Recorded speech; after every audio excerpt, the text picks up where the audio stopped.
Bienvenue dans cette nouvelle édition du QG News. Voici les titres de l'actualité. Les Angolais sont attendus aux urnes le 23 août pour élire leurs députés. Une élection qui, selon les analystes, sera sans surprise avec la victoire attendue du parti au pouvoir, le MPLA. Le délai du dépôt des armes a pris fin le 31 mai en Côte d'Ivoire. Le chef d'état-major général des armées tente désormais de reconstruire la cohésion de ses troupes après les mutineries du mois de mai. Et puis, où en sont les actions pour la mise en œuvre de l'accord de Paris sur le changement climatique en Afrique de l'Ouest? Rappelons que l'un des principaux objectifs annoncés en 2016 était la réduction du réchauffement climatique à 1,5 degré Celsius. Le 23 août, les Angolais seront convoqués aux urnes pour les élections législatives. Des élections sans véritable enjeu, selon les analystes. Le parti au pouvoir, le MPLA, Mouvement populaire pour la libération de l'Angola, partirait déjà vainqueur. Zahra Mohamed Moutiu. Les Angolais avaient jusqu'à ce 31 mai pour s'inscrire sur les listes électorales en vue des élections législatives du 23 août 2017. Plus de 9 millions d'électeurs sont attendus aux urnes pour ce scrutin au double enjeu. Le poste de président de la République revenant au chef du parti qui remporte ces élections. Ça ressemble à toutes les législatives, sauf qu'il y a un parti qui règne sans partage depuis très longtemps, le MPLA. Il s'agit maintenant de voir s'il y aura un renouvellement de la classe politique au niveau du MPLA. Et si c'est le cas, il y a déjà un successeur du président désigné. Qui sera le successeur de l'actuel président José Eduardo dos Santos, au pouvoir depuis 1976? On évoque João Lourenço, 62 ans, actuel ministre de la Défense et l'un des ténors du mouvement populaire pour la libération de l'Angola. Parti au pouvoir qui a approuvé en février son nom comme tête de liste pour le scrutin législatif. L'opposition existe, mais c'est une opposition qui n'a pas assez de moyens pour s'exprimer. Donc le MPLA de toutes parts, et c'est normal que s'il y a ces législatives, le dauphin désigné du président soit facilement élu. La passation de pouvoir entre le président sortant et son successeur est fixée à l'issue de ces élections législatives dans lesquelles João Lourenço, candidat de la continuité, part déjà grand favori. Le 26 mai, les autorités ivoiriennes appelaient les détenteurs d'armes ne relevant pas de leur dotation à les déposer avant le 31 mai. Un appel faisant suite à la cache d'armes de guerre de 3 tonnes découverte lors de la récente mutinerie. Le chef d'état-major général des armées tente de reconstruire la cohésion de l'armée après les récentes mutineries du mois de mai. Marcel Farba Maroun. Fin, mercredi 31 mai, en Côte d'Ivoire, du délai de rigueur de dépôt des armes. Les militaires qui détiendraient les armes ne relevant pas de leur dotation et basés dans les casernes de l'intérieur du pays, à savoir celles d'Abidjan, de Bouaké, de Daloa et de Korogo, ont été invités à les déposer. L'appel a été lancé par le chef d'état-major général des armées, le général de division Sékou Touré. Après les événements survenus du 12 au 16 mai 2017, le chef d'état-major général des armées a bien voulu accorder à tous un délai pour le retour de toutes les armes dans les armureries pour le mercredi 31 mai 2017. Au-delà de cette date, tout militaire appréhendé en possession de telles armes et ne constituant pas sa dotation légale sera radié des effectifs et mis à la disposition de la justice. Le général de division Sékou Touré ne compte pas s'arrêter là. En effet, ce mercredi 31 mai 2017 marque également le début d'une tournée. D'après le chef du bureau Information Presse des armées par intérim, celle-ci consiste à sensibiliser les militaires 2 semaines après les mouvements d'humeur de certains d'entre eux dans plusieurs casernes du pays. Aussi, le général Sékou Touré va inviter les troupes stationnées dans les garnisons de Korogo, Bouaké, Daloa et San Pedro à la cohésion et à la fraternité d'armes.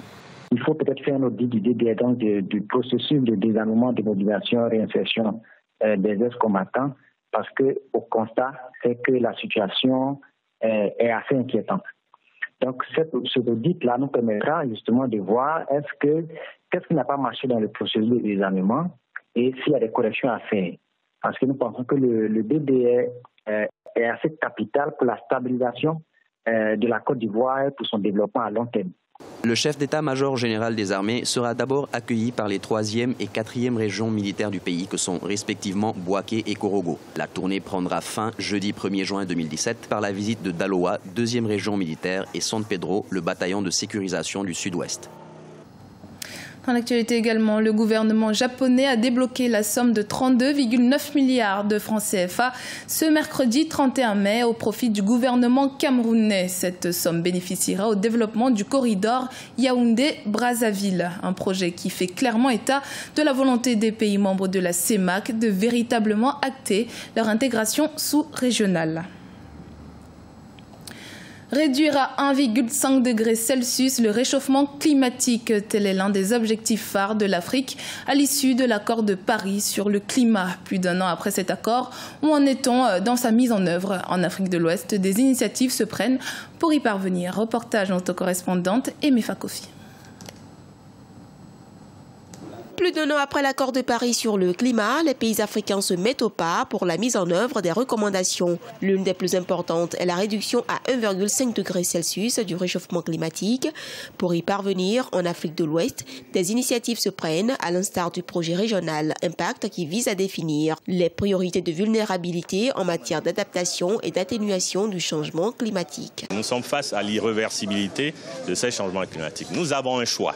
Le choix, donc, c'est soit de réduire les émissions de gaz à effet de serre ou alors de nous adapter. Nous sommes en train d'amorcer, d'aller vers la mise en œuvre et amener les pays moins avancés, les petits États insulaires en développement à converger de façon stratégique à aller vers la compatibilité à 1,5 degré Celsius, qui est quelque chose de requis dans l'accord de Paris. Si les actions concrètes ne sont pas engagées pour limiter de façon significative le réchauffement climatique, des experts signalent que l'Afrique ne pourra subvenir qu'à 13% de ses besoins alimentaires à l'horizon 2050. Cela ferait également peser une nouvelle menace sur plus de 60% de travailleurs africains dont la subsistance dépend de l'agriculture. Toute la gouvernance mondiale aujourd'hui est bâtie autour de 2 degrés et nous savons aussi que 2 degrés Celsius constitue une catastrophe pour notre sous-région. Donc nous essayons de montrer au monde entier quel est en fait l'impact réel de l'objectif 1,5 degré sur les secteurs socio-économiques. Le projet Impact s'étend sur la période 2016-2019. Il a entre autres pour objectif l'amélioration de l'accès des pays d'Afrique de l'Ouest au financement climatique international, fixé à 100 milliards de dollars par an d'ici 2020 par l'accord de Paris signé en décembre 2015.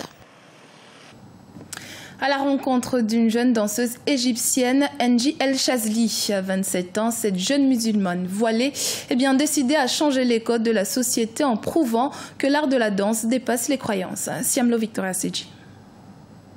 À 27 ans, Enji El Chazli, musulmane et voilée, fait du ballet classique. Cette danse qu'elle pratique par passion depuis ses 8 ans est critiquée comme étant contraire à l'islam. Le rêve qu'elle souhaite pourtant réaliser guide sa détermination à devenir une grande ballerine au pays des pharaons. La jeune musulmane souhaite prouver qu'il est possible de réaliser ses rêves, quelles que soient ses croyances ou les vêtements que l'on porte. Bien sûr, je suis confrontée à la critique. Il y a des gens qui me soutiennent, mais il est naturel que tout le monde n'accepte pas ce que vous faites. Il y a ceux qui diront qu'il n'est pas approprié de porter un hijab pour danser, mais je ne parlerai pas de l'aspect religieux. Je me suis engagée dans ma relation avec Dieu et je fais ce que j'aime. Des années d'entraînement ont permis à la jeune femme d'aiguiser son talent et sa subtilité. En 2016, elle fut l'une des rares égyptiennes portant le hijab à avoir participé au corps de ballet en Cendrillon et à la valse des heures au centre culturel russe du Caire. Quand je suis allée à cet endroit, j'ai découvert que je pouvais monter sur scène quand je portais le hijab. Je portais les mêmes vêtements que les autres et couvrais mes cheveux d'un voile noir. Le plus important, c'est ce que je fais. Je n'ai pas l'air différente du reste de l'équipe. Je me suis engagée dans le hijab et je pense avoir donné le meilleur de moi.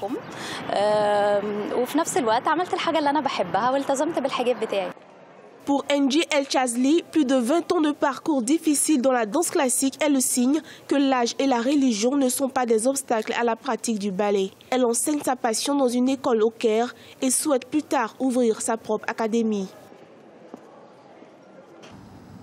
Ce journal a été réalisé par l'ensemble de la rédaction. Merci de l'avoir suivi. Dans un instant, une nouvelle édition de l'actualité sur Africa 24.